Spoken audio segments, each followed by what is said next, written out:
আসসালামু আলাইকুম সুপ্রিয় দর্শক। গাজা সিটিতে অভিযান চালানোকে কেন্দ্র করে ইসরায়েলের প্রধানমন্ত্রী বেনিয়ামিন নেতানিয়াহু এবং তার কয়েকজন মন্ত্রীর সঙ্গে সেদেশের সেনাবাহিনী প্রধান ইয়ার জামিরের প্রচণ্ড বাক বিতণ্ডা হয়েছে বলে খবর পাওয়া গেছে। রয়টার্স এই খবরটি জানিয়েছে। রয়টার্সের খবরে বলা হয়েছে যে রবিবারে ইসরায়েলের নিরাপত্তা মন্ত্রিসভার একটা বৈঠক অনুষ্ঠিত হয়েছে, যে বৈঠকে প্রধানমন্ত্রী নেতানিয়াহু এবং তার বেশ কয়েকজন মন্ত্রী সিদ্ধান্ত দিয়েছেন যে গাজায় জোরালো অভিযান শুরু করতে হবে এবং সেনাবাহিনী প্রধান সেই অভিযানের বিরোধিতা করেছেন। কি যুক্তিতে? তিনি বলছেন যে এখন যদি অভিযান পরিচালনা করা হয় তাহলে যে জিম্মিরা জীবিত আছে, এখনো হামাসের কাছে বন্দী আছে, তাদের জীবন ঝুঁকির মধ্যে পড়বে এবং এই পুরো অভিযান, পুরো পরিস্থিতি এমনিতেই চাপে থাকা ইসরায়েলের সেনাবাহিনীর উপরে নতুন করে চাপ সৃষ্টি করবে। অর্থাৎ একটি বিষয় স্পষ্ট যে অভিযান নিয়ে সামরিক নেতৃত্ব এবং রাজনৈতিক নেতৃত্বের ভেতরে একটা দ্বন্দ্ব সেখানে তৈরি হয়েছে। অর্থাৎ বেনিয়ামিন নেতানিয়াহু এখন যে অভিযান গাজা সিটিতে পরিচালনা করতে যাচ্ছেন, সেখানে তিনি তার সরকারের ভেতরে, তার দেশের ভেতরে এবং আন্তর্জাতিকভাবেও নানা রকম বিরোধের এবং চাপের মুখে পড়ছেন। সুপ্রিয় দর্শক, ২০২৩ সালে হামাস একটা হামলা চালিয়েছিল ইসরায়েলে, যেখানে ১২০০ মানুষকে তারা মেরে ফেলেছিল এবং ২৫১ জনকে জিম্মি করে নিয়ে যায়। ধারণা করা হচ্ছে যে এখনো ৫৯ জন জিম্মি হামাসের কাছে আটক আছে, যাদের মধ্যে অন্তত ২০ জন জীবিত আছে বলে ধারণা করা হয়। এই ২০ জন জিম্মির জীবনের নিরাপত্তা নিয়েই উদ্বেগ প্রকাশ করেছেন সেনাবাহিনী প্রধান। এবং এই যে ২০২৩ সালে যে হামলা হামাস চালিয়েছিল, তারপরে ইসরায়েল সর্বাত্মক যুদ্ধ ঘোষণা করে এবং এই পর্যন্ত ফিলিস্তিনের ৬৩,০০০ মানুষকে তারা হত্যা করেছে, যাদের বেশিরভাগই নারী এবং শিশু।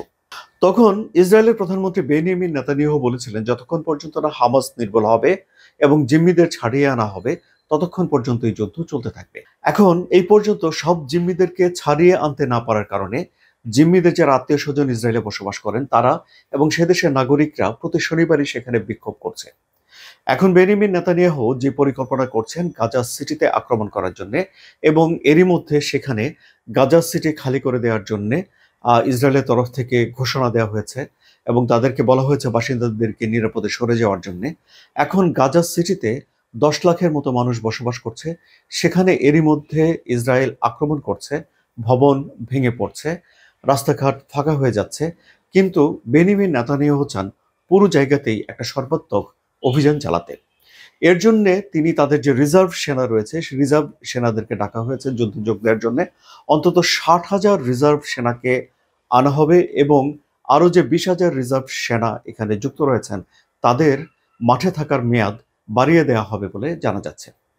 সুপ্রিয় দর্শক, ইসরায়েলের একটা নিয়ম আছে, সেটা হলো একটা নির্দিষ্ট বয়সে ইসরায়েলের সকল তরুণ এবং তরুণীকে বাধ্যতামূলকভাবে সেনাবাহিনীতে কাজ করতে হয় এবং সেনাবাহিনী থেকে তারা কাজ শেষ করে যাওয়ার পর, এই ট্রেনিং নেওয়ার পর অন্তত ১০ বছর সময় ধরে তাদেরকে রিজার্ভ সেনা হিসেবে দেশকে সেবা দিতে হয়। মানে ইসরায়েলের পক্ষে তাদেরকে লড়াই করতে হয়, ডাকলে তাদেরকে আসতে হয়।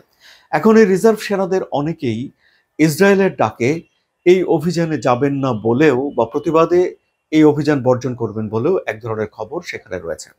কিন্তু তারপরেও এখন অভিযানের প্রস্তুতি চলছে এবং এই হাজার হাজার সেনা দিয়ে গাজা সিটিতে অভিযান চালানো হবে বলেই জানা যাচ্ছে এবং একে ঘিরে বিভিন্ন জায়গাতে এখন আবারও গাজায় এই যে মানবিক সংকটের এক ধরনের আশঙ্কা করা হচ্ছে।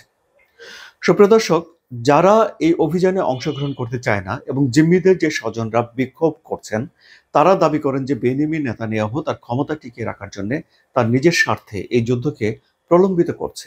এবারে এই যে সেনাবাহিনী প্রধান মিস্টার জামির, তিনিও বলছেন যে অন্তত ২ মাস পরে এই অভিযান করা উচিত এবং তিনিও মনে করেন যে এই অভিযান চালালে যে জিম্মিরা এখনো পর্যন্ত বেঁচে রয়েছে, সেই জিম্মিদের জীবন ঝুঁকির মধ্যে পড়ে যাবে। কিন্তু বেনিয়ামিন নেতানিয়াহু সরকার বলছেন যে গাজা সিটির নিচে হামাসের টানেল নেটওয়ার্ক থাকতে পারে এবং হামাস এখনো শক্তিশালী আছে, কাজে নির্মূল করার জন্য তিনি এই অভিযান চালাতে চান। সব তো শুনলেন সুপ্রিয় দর্শক, আপনার কি মত? আপনার মতামত কমেন্টে জানান। আলোচনা যদি ভালো লাগে তাহলে সাবস্ক্রাইব করে চ্যানেলের সঙ্গে থাকুন। ধন্যবাদ।